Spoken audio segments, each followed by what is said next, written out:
சுவையான கேக். ஏர் பிரயரில் செய்யக்கூடிய பீச் கேக்குகள்.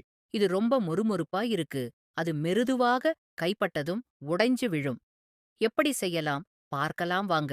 ஒரு முட்டை, 120 கிராம் சோள மாவு, கொஞ்சம் எண்ணெய், 50 கிராம் சர்க்கரை சேர்த்து நன்றாக கிளறவும். 250 கிராம் கோதுமை மாவு, 2 gram baking soda, 3 gram baking powder, பிறகு முட்டை மாவில் ஊற்றவும்.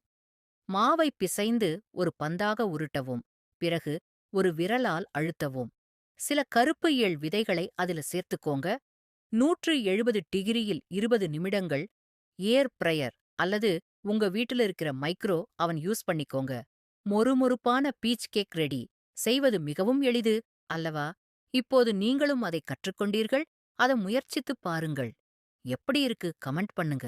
உங்களுக்கு இந்த வீடியோ பிடிச்சிருந்தா லைக் பண்ணுங்க, சப்ஸ்கிரைப் பண்ணுங்க, பெல் ஐகானை கிளிக் பண்ணுங்க. Thank you.